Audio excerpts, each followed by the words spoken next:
Hello and welcome back to my Dandelion Diaries. I wanted to make a follow-up to the video that I recently shared about planner burnout.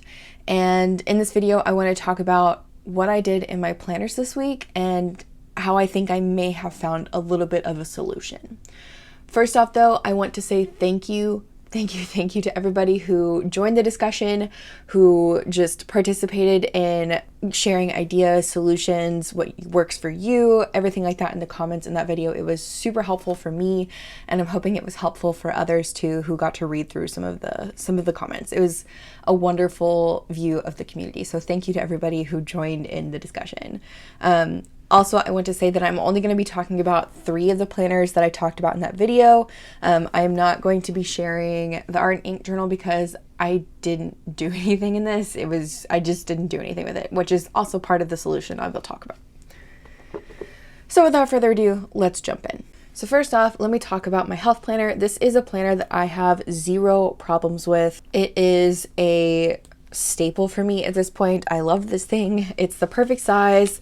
Honestly, I've fallen in love with the common planner version of the weeks over the Hobonichi weeks, and I'm really enjoying that thus far. Just everything being gridded, the white paper, just yes.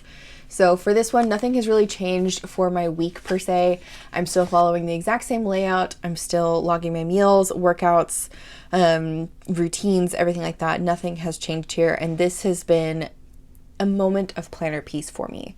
So I don't really experience the burnout per se with this planner, at least how I use it. I set up everything the week before and just kind of take 10 minutes maybe a day to fill this out at the end of the day of like what I ate, did I exercise, things like that. So this is a really easy planner for me to keep up with. It is wonderful for me personally because of the data that I like to keep in it.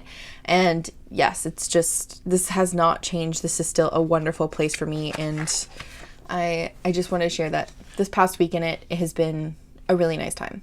No problems.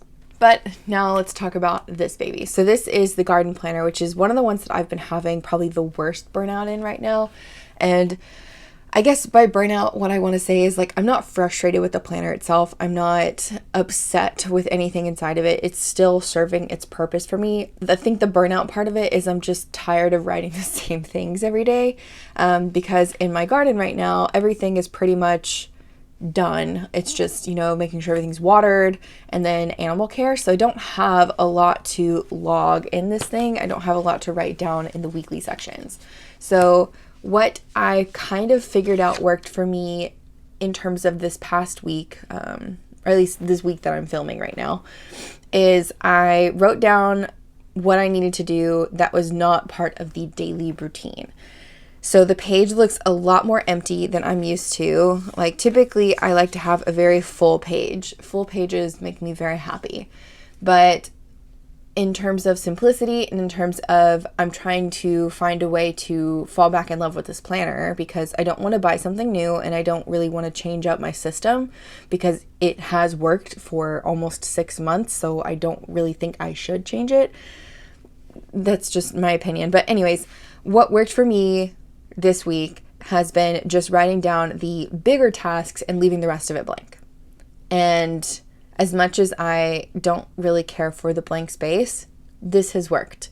So I only wrote down the major tasks and then the simpler tasks that I do every day, like, making sure our animals are fed and watered, making sure that, the garden has no weeds, making sure that, my daily egg pickup it's done. Like it's a lot more simplistic on the page because I'm not writing the same things down over and over and over and over and over again, even though I'm already doing those things. I don't know. I found it to be a pretty good balance to just write down the bigger tasks.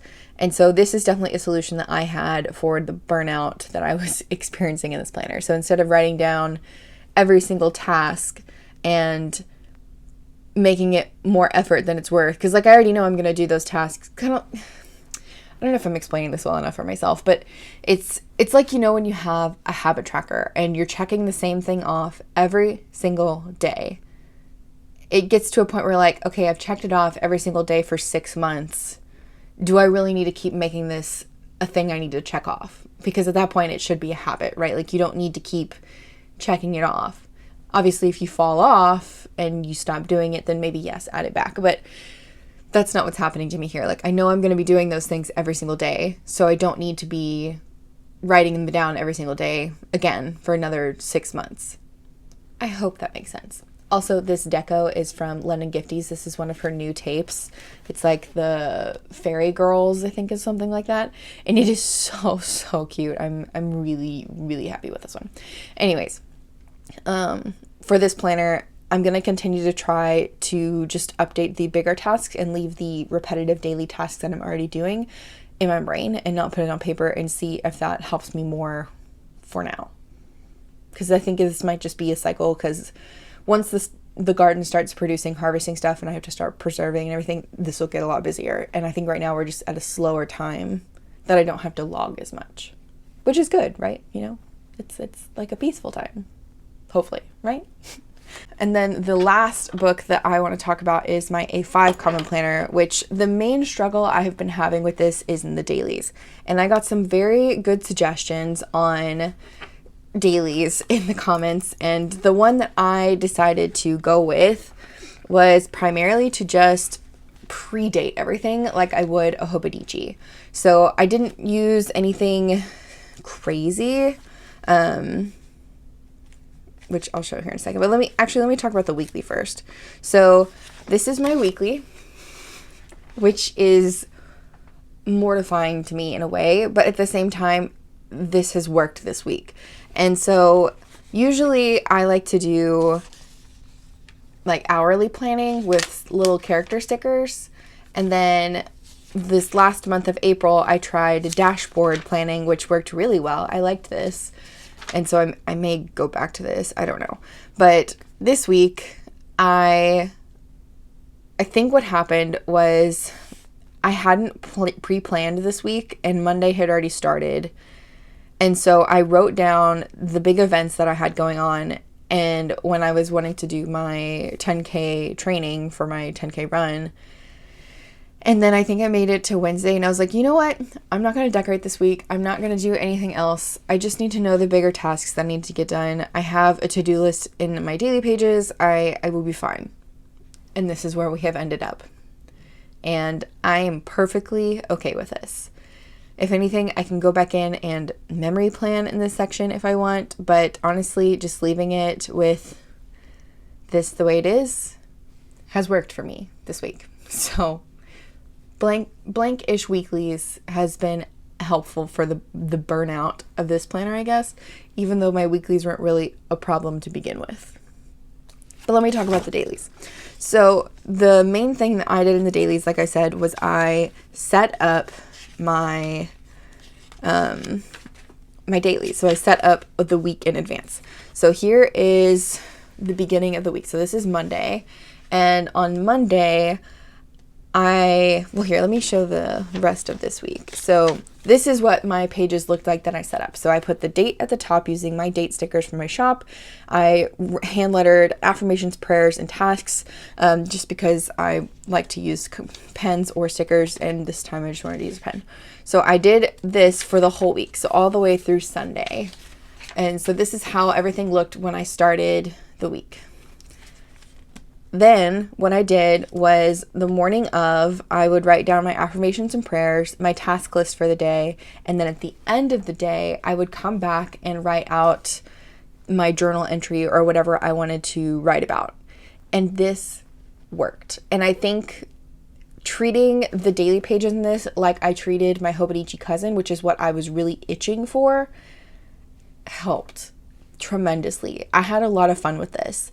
I did have one day, yesterday, Thursday, that I just was not feeling well, and I'll get to that in a second. But basically what happened doing this setup in advance, having the page already dated, almost not, I don't want to say like forced me to use the page, but it made me less, I don't know, like it helped that burden of setting up the page in a way, if you want to call it a burden.